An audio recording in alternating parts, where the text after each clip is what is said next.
In a war-torn country, children are born without protection, education, or safety. Among them stand the marginalized children, forgotten, left behind, and unseen. An investigative report titled Children Without Protection documented severe violations against children, particularly marginalized, displaced, and children with disabilities.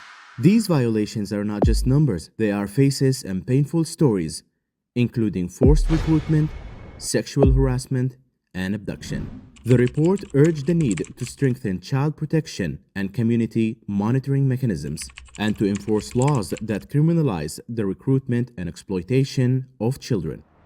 It also called for the inclusion of all children in education and essential services. These children are not merely victims, they are sons and daughters of a nation who deserves justice, protection, and education.